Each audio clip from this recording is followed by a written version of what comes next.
बिहार की राजनीति प्रशांत किशोर के इर्द गिर्द घूमती है।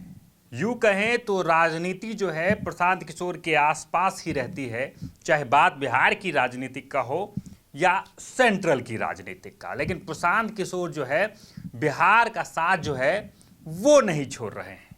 जो बीते चुनाव में हुआ था, विधानसभा चुनाव में, जहां प्रशांत किशोर की पार्टी को एक भी सीट नहीं मिली, उसके बाद ये चर्चाएं हो रही थी कि क्या प्रशांत किशोर राजनीति को छोड़ देंगे।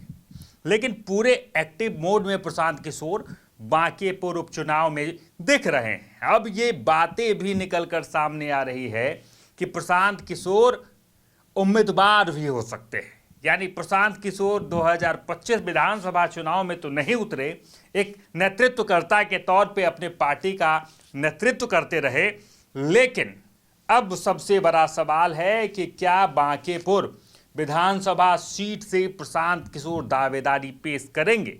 और अगर प्रशांत किशोर दावेदारी पेश करते हैं तो क्या बांकेपुर का राजनीतिक समीकरण जो है वो बदलने वाला है।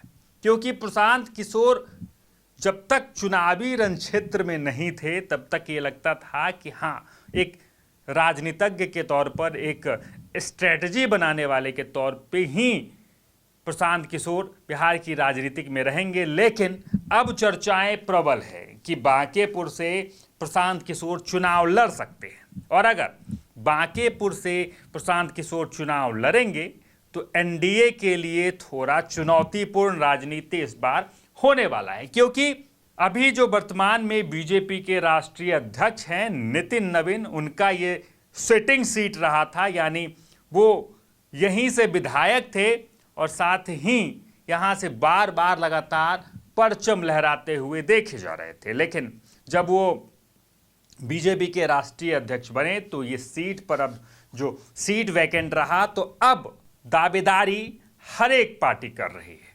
लेकिन उस दावेदारी में एक नाम जो है सबसे ऊपर अभी आ रहा है वो प्रशांत किशोर का है। हालांकि इन तमाम चीज़ों पर प्रशांत किशोर ने अभी तक कोई प्रतिक्रिया नहीं दी है। हालांकि उन्होंने एक न्यूज़ चैनल के माध्यम से ये जरूर कहा था कि अगर जनता चाहेगी, अगर कार्यकर्ता चाहेंगे, पब्लिक चाहेगी, तो प्रशांत किशोर जरूर चुनावी रणक्षेत्र में उतरेंगे, बांकेपुर से अपने चुनाव का बिगुल जो है वो बजाएंगे। अगर प्रशांत किशोर उतरते हैं तो क्या कुछ बदलेगा?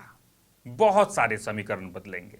यहाँ तक कि बीजेपी की बात करें या तमाम एनडीए की बात करें तो उनके लिए ये सीट जो है काफ़ी टफ होने जा रही है। क्योंकि प्रशांत किशोर खुद अगर राजनीति में उतरते हैं, एक स्ट्रेटजी बनाने वाले अगर खुद अपनी राजनीतिक में अगर कदम रखते हैं, तो सामने वाले का जो है वो चुनौतीपूर्ण जो है वो सफ़र होने वाला है। अब ये जो घोषणा है, प्रशांत किशोर 5 तारीख को इन तमाम चीज़ों पर घोषणा भी कर सकते हैं कि क्या वो चुनावी रणक्षेत्र में उतरते हैं, और अगर वो चुनावी रणक्षेत्र में उतरते हैं तो क्या कुछ बांकेपुर की राजनीतिक में बदलेगा, बिहार की राजनीतिक में क्या कुछ खास होगा। उन तमाम चीज़ों पर भी हमारी खास नज़र बनी रहेगी। हमारे साथ जुड़े रहें और देखते रहें सच टॉक्स।